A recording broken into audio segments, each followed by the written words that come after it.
This week, President Biden declared a plan to forgive student loan debt up to $10,000 for people making under a certain amount of money. It's significant that this plan would come in this year in particular because it so happens that we are in the sabbatical year right now, the 7th year in a cycle in which the Bible commands us to forgive debts of others.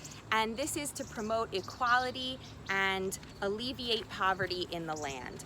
As it says here in Deuteronomy chapter 15, every 7th year you shall practice the remission of debts. This shall be the nature of the remission. Every creditor shall remit the due that he claims from his fellow. He shall not dun his fellow or kinsman, for the remission proclaimed is of the Lord. Then it goes on to say that there shall be no needy among you, since the Lord your God will bless you in the land that the Lord your God is giving you as a hereditary portion. So if we ensure that there will be no neediness in the land, we will be blessed, says the Torah. However, if there is a needy person among you, it says, you must patoach tiftach et yadecha, you must open your hand, which is commensurate with all the needs of your kinsmen, so that there shall be no neediness in your land. And this is an important message not only for the Bible in its own time, but for all of us and in our own place in our own day. In the US, there are families in the lowest income bracket, the lowest 20% of income, that spend more than 40% of their income on repaying debts and loans.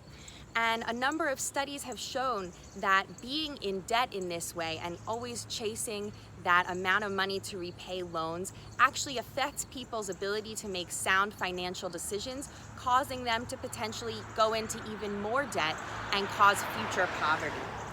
And even before the pandemic, debt was such a problem, and yet the pandemic exacerbated these problems with $1.8 trillion of student loan debt in our country and over 1 million people defaulting every year, even before the pandemic.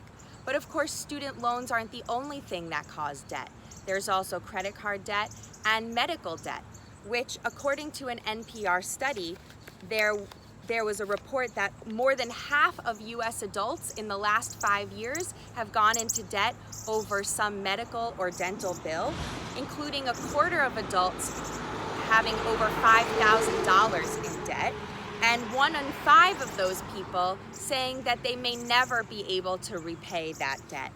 Now, there are some organizations that have sprung up to help relieve that issue, including RIP Medical Debt, which buys up the debt of others and then forgives it.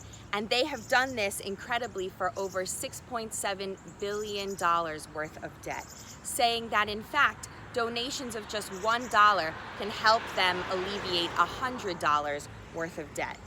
And so on this Shemitah year, this year of sabbatical, let us all think about how we can help alleviate debt as the Torah commands us to do, and thus create more wealth, less poverty, and greater equality for all Americans and all in our society.